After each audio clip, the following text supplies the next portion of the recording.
اللہ الرحمن الرحیم۔ ہماری زندگی کے آداب میں سے بہت سارے ایسے آداب ہیں جن کی طرف ہماری توجہ ہماری کامیابیوں کی ضمانت ہے، اور اس کی طرف ہماری رہنمائی قرآن اور سنت دونوں نے کی ہے۔ ان میں سے ایک ادب یہ ہے زندگی کا کہ انسان اپنی زندگی میں جو بھی کام کرے، جو بھی قدم اٹھائے، اس میں پہلے سوچے، پہلے تفکر کرے، پہلے تدبر کرے۔ تدبر، تفکر اور تعقل کے بعد پھر وہ قدم اٹھائے، نہ اس کام میں جذباتیت کار فرما ہو اور نہ اس کام میں جہالت کار فرما ہو۔ اگر تعقل، تدبر اور تفکر کے ساتھ انسان کوئی قدم اٹھاتا ہے تو یقینی طور پر وہ غلطیوں سے بھی بچ جاتا ہے اور کامیابیوں کی طرف بھی تیزی کے ساتھ قدم اٹھا سکتا ہے اور پہنچ سکتا ہے۔ قرآن کریم فرقان مجید نے اس حوالے سے ہماری رہنمائی بڑے عجیب انداز میں فرمائی ہے۔ قرآن کہتا ہے ان فی خلق السماوات والارض واختلاف اللیل والنہار لآیات لأولی الالباب۔ یاد رکھو کہ اللہ تبارک و تعالیٰ نے اس اختلاف لیل و نہار میں تمہارے لیے نشانیاں رکھی ہوئی ہیں۔ نشانیاں کس لیے ہوتی ہیں؟ تاکہ انسان سوچ سکے، تاکہ انسان سوچ اور فکر کے نتیجے میں درست سمت پر قدم اٹھا سکے۔ الذین یذکرون اللہ قیاما وقعودا وعلی جنوبہم ویتفکرون فی خلق السماوات والارض ربنا ما خلقت ھذا باطلا سبحانک فقنا عذاب النار۔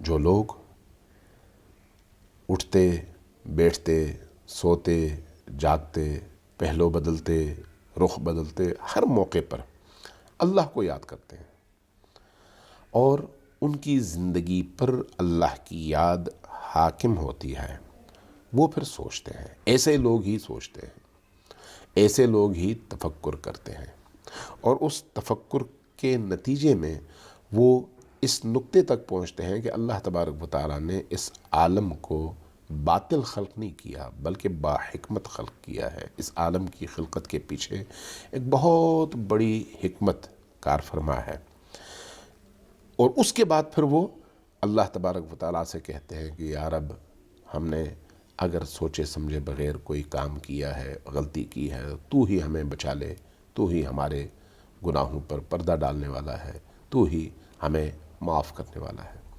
یعنی قرآن کریم نے نجات پانے والوں کی جو خصوصیت بیان کی ہے وہ تفکر ہے، وہ سوچنا ہے، وہ عقل کا استعمال کرنا ہے۔ نبی کریم صلی اللہ علیہ وآلہ وسلم نے ابن مسعود کو، عبداللہ ابن مسعود کو مخاطب کر کے ایک جملہ ارشاد فرمایا، اور بہت عجیب و غریب جملہ ہے۔ فرمایا کہ یا ابن مسعود، اے ابن مسعود، اذا عملت عملا فاعمل بعلم وعقل وإياك وأن تعمل عملا بغير تدبر وعلم فإنه جل جلاله يقول ولا تكونوا كالتي نقضت غزلها من بعد قوة أنكاثا۔ یہ سورہ نحل کی آیت نمبر 92 ہے۔ یہاں پر فرماتے ہیں کہ اے ابن مسعود، جب کبھی تم کوئی کام کرنا چاہو تو تمہارے کام کی بنیاد عقل و خرد، علم اور حکمت ہونی چاہیے، علم اور دانش ہونا چاہیے۔ بغیر تدبر، بغیر تفکر، بغیر سوچے سمجھے کوئی قدم نہ اٹھانا۔ کیوں؟ اس لیے کہ اللہ تبارک و تعالیٰ نے یہ فرمایا ہے، اور قسم کھانے کے بعد یہ فرمایا ہے۔ کیا فرمایا؟ کہ وَلَا تَكُونُوا كَالَّتِي نَقَضَتْ غَزَلَهَا مِن بَعْدِ قُوَّةٍ أَنْكَاثًا۔ ان لوگوں کی طرح نہ ہو جانا، اس بوڑھی عورت کی طرح سے نہ ہو جانا جو بنتی ہے اور آخر میں جب وہ پوری طرح سے بن چکی ہوتی ہے تو اس کو پھر ایک دفعہ کھول دیتی ہے اور پہلے کی طرح وہ دھاگہ بن جاتا ہے۔ یعنی جب انسان بغیر تعقل کے، بغیر تدبر کے، بغیر سوچے سمجھے کوئی کام کرتا ہے تو اس کام کا نتیجہ جو نکلتا ہے وہ ایسے ہی ہے جیسے اس عورت کا ایک کام کرنا اور اس کا نتیجہ جو ہے زیرو ہو جانا۔ لہٰذا انسان اگر نتیجہ خیز کام کرنا چاہے تو نتیجہ خیز کام کے لیے عقل کا استعمال کرنا، تدبر کا استعمال کرنا انتہائی ضروری ہے۔ اس لیے آپ نے بہت ساری روایات میں تعقل اور تدبر کی فضیلت اور اس کی برکتوں اور اس کے فوائد اور اس کے ثواب کے بارے میں سنا ہوگا۔ اس لیے بعض اوقات احادیث ہم پڑھتے ہیں کہ ایک لمحے کا تفکر، ایک لمحے کی سوچ، ایک لمحے کا تدبر 70 سال کی عبادت پر فوقیت رکھتا ہے۔ اس کی وجہ کیا ہے؟ کیا عبادت اتنی سبک اور اتنی بے وزن چیز ہے؟ نہیں، ایسا نہیں ہے۔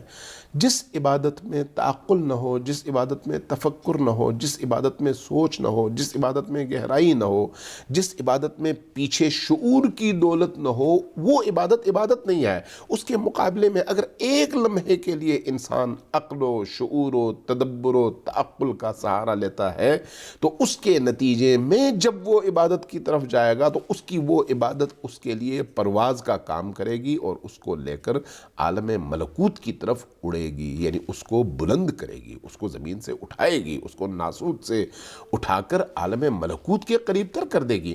اس لیے تفکر کی قیمت اتنی زیادہ رکھی گئی ہے اور کہا گیا ہے کہ بغیر تفکر کے کوئی کام نہ کرو۔ لہٰذا خود نبی کریم صلی اللہ علیہ وآلہ وسلم نے عجیب جملہ ارشاد فرمایا کہ رکعتان خفیفتان فی تدبر خیر من قیام لیلۃ۔ 2 رکعت ہلکی پھلکی نماز، رکعتان خفیفتان فی تدبر خیر، اگر سوچ سمجھ کر 2 رکعت نمازیں جلدی جو آدمی پڑھتا ہے لیکن تعقل کے نتیجے میں، تفکر کے نتیجے میں، یہ جو نماز ہے 2 رکعت ہے، اگرچہ ہلکی پھلکی ہے، اگرچہ بہت زیادہ اس نے مصلی میں ٹائم نہیں لگایا، اگرچہ بہت زیادہ دیر تک بیٹھ کر اللہ نہیں کیا اس نے اور تسبیحیں نہیں پڑھی اس نے اور لمبے رکوع نہیں کیے، لیکن چونکہ سوچ کر نماز پڑھی، چونکہ عقل کو استعمال کرنے کے بعد نماز پڑھی، چونکہ معرفت رب کے حصول کے بعد اس نے نماز پڑھی، چونکہ اس نے اس سوچ اور فکر کے بعد نماز پڑھی کہ وہ اپنے اس رب کی بارگاہ میں ہے جو ان تمام مخلوقات کا خالق بھی ہے، رازق بھی ہے، ساتر العیوب بھی ہے۔ اس ہستی کی بارگاہ میں جانے کے تقاضوں میں سے پہلا تقاضا تفکر ہے، وہ اس نے چونکہ پورا کیا، اس لیے اس کی یہ جو 2 رکعت ہلکی پھلکی نماز ہے اس بندے کی پوری رات کی عبادت پر فوقیت رکھتی ہے، جو بغیر سوچے سمجھے بس رکوع کرتا جاتا ہے اور سجود انجام دیتا جاتا ہے، قیام کرتا جاتا ہے، لیکن اس کے اندر تفکر نہیں ہوتا، تعقل نہیں ہوتا، سوچ نہیں ہوتی اور گہرائی نہیں ہوتی۔ اب آپ ذرا خود غور کیجئے گا، دیکھیے گا کہ اللہ تبارک و تعالیٰ کے رسول نے کس طرح سے ایک انسان کو تفکر اور تعقل کی طرف دعوت دیتے ہوئے اس کو کس طرح سے ہدایت کا رستہ دکھایا ہے۔ ایک جگہ رسول خدا صلی اللہ علیہ وآلہ وسلم فرماتے ہیں کہ وہ صفت العاقل، ایک عاقل کی پہچان کیا ہے، عقل مند کی پہچان کیا ہے؟ فرمایا اذا اراد ان یتکلم تدبر، جب وہ کچھ بولنا چاہتا ہے تو اس سے پہلے سوچتا ہے، بغیر سوچے سمجھے نہیں بولتا۔ ہمارے جتنے بھی معاشرے کے بڑے لوگ ہیں جن کو ہم بڑا سمجھتے ہیں، آپ دیکھتے ہیں ان کی گفتگو کے پیچھے کوئی معقولیت ہوتی ہے؟ کیا ان کی گفتگو کے پیچھے کوئی تدبر اور تعقل ہوتا ہے؟ جذبات میں بلا سوچے سمجھے ایک بات کر دی، اگلے ہی لمحے پھر معذرت بھی کرنی پڑتی ہے کہ مجھ سے غلطی ہو گئی اور میں نے غلط بات کر دی۔ ایک بندہ کوئی بات کرتا ہے اور پورا معاشرہ اس کا جب برا مناتا ہے تو پھر اس کے بعد اس کے سارے حامی کھڑے ہو جاتے ہیں، نہیں ان کی مراد یہ نہیں تھی، ان کی مراد وہ نہیں تھی۔ وجہ کیا ہے؟ وجہ یہ ہے کہ جب آپ بغیر تعقل کے، بغیر تدبر کے، بغیر سوچے سمجھے بات کرتے ہیں تو پھر اس کا نتیجہ الٹ نکلتا ہے، بیوقوفانہ نکلتا ہے۔ بیوقوفی کے عمل کا نتیجہ انسان کی بدحالی ہے، انسان کا تنزل ہے، انسان کی بدنامی ہے اور انسان کے چہرے پر مہر کا لگ جانا ہے کہ یہ انسان عاقل نہیں ہے، سوچ سمجھ نہیں رکھتا۔ اس لیے نبی کریم صلی اللہ علیہ وآلہ وسلم نے فرمایا کہ وصفت العاقل، عاقل کی صفت اور عاقل کی خوبی یہ ہے کہ اذا اراد ان یتکلم تدبر، جب وہ ارادہ کرتا ہے کچھ بولے تو اس سے پہلے سوچتا ہے، بغیر سوچے نہیں بولتا۔ فإن کان خیرا، جب وہ سوچتا ہے تو پھر دیکھتا ہے، چون یہ سوچ اس کی بنیاد ہے، جب وہ سوچتا ہے تو دیکھتا ہے کہ کیا یہ کام جو میں کرنے جا رہا ہوں یا یہ بات جو میں کرنے جا رہا ہوں یہ بات درست ہے یا نہیں ہے۔ جب اس کی عقل نے کہا کہ یہ بات درست ہے تو پھر وہ اس کام کو کرتا ہے۔ فَإِنْ كَانَ خَيْرًا تَكَلَّمَ، جب وہ خیر پائے اس کو تو وہ پھر اس کو بولتا ہے۔ فَغَنِمَ، تو اس کا نتیجہ یہ نکلتا ہے کہ وہ کامیاب ہوتا ہے، اس کا نتیجہ یہ نکلتا ہے کہ اس کو کامیابی ملتی ہے، اس کو فائدہ ہوتا ہے۔ وَإِنْ كَانَ شَرًّا، لیکن اگر اس کی عقل نے کہا کہ یہ شر ہے، یہ غلط ہے، نہ بولو، تو پھر وہ سکتا، پھر وہ خاموش ہو جاتا ہے۔ اور جب وہ خاموشی اختیار کرتا ہے تو پھر شر سے محفوظ رہتا ہے۔ یعنی اس کا مطلب یہ ہے کہ بولنے سے پہلے بھی سوچنا ضروری ہے، کرنے سے پہلے بھی سوچنا ضروری ہے، قدم اٹھانے سے پہلے بھی سوچنا ضروری ہے۔ ہر وہ کام جس کا تعلق آپ کی حیات اور آپ کی زندگی سے ہے، اس سے پہلے آپ کو سوچنا چاہیے، عقل استعمال کرنا چاہیے، تدبر کرنا چاہیے، تفکر کرنا چاہیے، اور تفکر و تدبر و تعقل کے بعد جب آپ اس نتیجے پر پہنچیں کہ یہ قدم مجھے اٹھانا ہے تو تب آپ وہ قدم اٹھائیے، اور اگر ایسا نہ ہو تو وہ قدم کبھی بھی نہ اٹھائیے۔ امام صادق علیہ السلام فرماتے ہیں کہ ایک شخص رسول کریم کی بارگاہ میں حاضر ہوا اور عرض کیا کہ یا رسول اللہ کوئی مجھے نصیحت کیجئے۔ آپ نے اسے 3 دفعہ پوچھا کہ کیا جو نصیحت میں کروں اس پر عمل کرو گے؟ جو نصیحت میں کروں اس پر عمل کرو گے؟ جو نصیحت میں کروں اس پر عمل کرو گے؟ اس نے 3 دفعہ کہا کہ یا رسول اللہ بالکل کروں گا، جو آپ کا حکم ہوگا اس پر میں عمل کروں گا۔ فرمایا پھر میری نصیحت سن لو، وہ یہ ہے کہ جب کبھی کوئی کام انجام دینا چاہو تو اس کام کے حوالے سے پہلے سوچو ضرور، بغیر سوچے انجام نہ دو۔ اگر یہ کام تمہارے رشد و ہدایت کا باعث ہے، تمہاری ترقی کا باعث ہے، تمہیں اوپر لے جانے کا باعث ہے، تمہاری عزت میں اضافے کا باعث ہے، تو پھر ضرور انجام دو۔ لیکن اگر ایسا نہیں ہے، تمہاری گمراہی کا باعث ہے، تمہاری خرابی کا باعث ہے، تو پھر کبھی بھی یہ کام انجام نہ دینا۔ رمضان المبارک میں انسان کوئی بھی قدم اٹھاتے ہوئے 10 بار سوچتا ہے، ایسا نہ ہو کہ میری باقی عبادتیں اس کام کی وجہ سے زائل ہو جائیں، ضائع ہو جائیں۔ تو یہ جو تفکر ہے، یہ جو تعقل ہے، اگر یہ تفکر اور تدبر انسان کی زندگی میں نہ ہو تو سمجھیے کہ اس کی زندگی میں عقل نہیں ہے۔ امیر مومنین علی ابن ابی طالب علیہ السلام نے یہ فرمایا کہ جس عبادت میں تفکر نہ ہو اس عبادت کا کوئی فائدہ نہیں ہے، کوئی بھی عبادت کوئی فائدہ نہیں۔ اگر قرآن، یہ مہینہ قرآن کی تلاوت کا مہینہ ہے، تلاوت قرآن ہو اور تفکر نہ ہو، قرآن کریم کی تلاوت ہو اور آیات پر غور و فکر نہ ہو، اس کو یہ نہ پتہ ہو کہ وہ کیا پڑھ رہا ہے، چاہے وہ پورے مہینے میں ایک قرآن ختم کر لے، چاہے پورے مہینے میں تراویح کی صورت میں قرآن ختم کر لے، تلاوت کی صورت میں قرآن ختم کر لے، قرأت کی صورت میں قرآن ختم کر لے۔ بھئی قرآن پڑھنے کے لیے نہیں، سوچنے کے لیے آیا ہوا ہے۔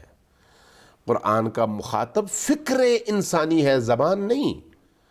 قرآن کا مخاطب انسان کی سوچ ہے، انسان کی زبان نہیں۔ کہ آپ نے اگر کسی طوطے کو آپ نے دیکھا ہوگا، اس طرح کی ویڈیوز اور اس طرح کی کلپس عام ہو جاتی ہیں کہ کسی طوطے کو آپ نے جو ہے کچھ اذکار سکھا دیے، اس نے رٹنے کے بعد جو بھی آتا ہے ان کو وہ ذکر سنا دیتا ہے۔ کوئی آیت الکرسی سناتا ہے، کوئی طوطا جو ہے وہ الحمد سنا دیتا ہے، کوئی طوطا سبحان اللہ سناتا ہے، کوئی طوطا اذان سناتا ہے۔ آپ طوطے کی زبان سے وہ سنتے تو ہیں، لیکن آپ کو بھی پتہ ہے کہ اس طوطے پر اس کلام نے کوئی اثر نہیں کیا، اس لیے کہ وہ اس کی زبان پر ہے۔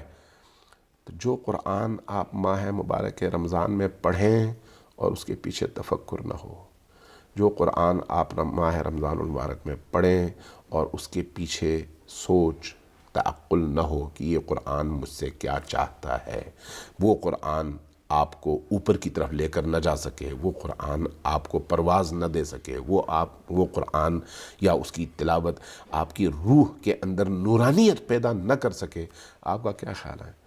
کیا صرف ثواب کا کام ہے قرآن پڑھنا؟ نہیں۔ اس لیے اس عبادت میں بھی، چاہے وہ قرآن ہو چاہے کوئی اور، اس میں تعقل اور تدبر انتہائی ضروری ہے. جب تک یہ کام آپ نہیں کریں گے اس وقت تک جو ہے کچھ حاصل نہیں ہوگا.